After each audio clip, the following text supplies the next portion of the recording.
Состоялось завершающее заседание Организационного комитета Второго съезда инженеров республики. По итогам обсуждений на дискуссионных площадках и круглых столах приняли резолюцию съезда. Подробности у Виталия Абрамова.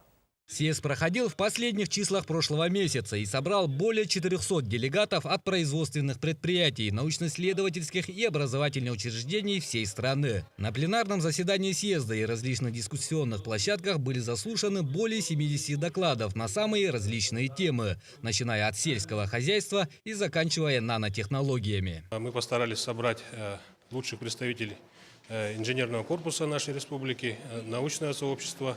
Ну и пригласили экспертов из России, из зарубежных стран.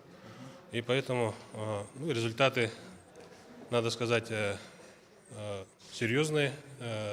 Мы определили основные приоритетные направления развития, научно-технического развития отраслей, в части внедрения новых технологий по отраслям. По итогам дискуссии была принята общая резолюция Второго съезда инженеров Якутии, которая содержит рекомендации для исполнительных органов власти по приоритетным направлениям научно-технологического развития. Но особо был отмечен рост значимости технарей в жизни республики. Мы многое возьмем из этого съезда, будем работать над решениями этого съезда. И еще раз хочу сказать, что благодаря молодым инженерам надо продвигать науку, инженерное дело вперед, дальше.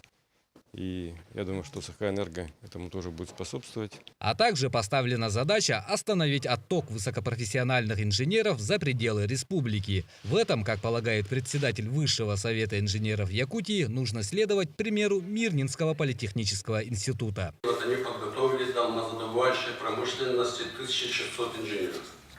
Их 1600 выпускников Мирнинского политехнического института работают сегодня в алмазодобывающей промышленности, и многие уже специалисты работают на ключевых должностях. Правительство республики обязалось взять в разработку все предложенные рекомендации инженеров, представленные в резолюции. Мы обязательно возьмем в разработку все, Виталий Николаевич, ваши рекомендации. Отчитаемся перед вами, перед руководством республики, ну и по сути вместе с вами по всем пунктам, которые здесь прописаны, потому что они в совместной работе были рождены. Кроме этого, были вручены благодарственные письма главы республики и Кабинета министров организаторам и спонсорам нынешнего съезда. Очередной третий съезд инженеров Якутии планируется на конец октября 2016 года. Виталий Абрамов, Иван Семенов, НВК Саха, Якутск.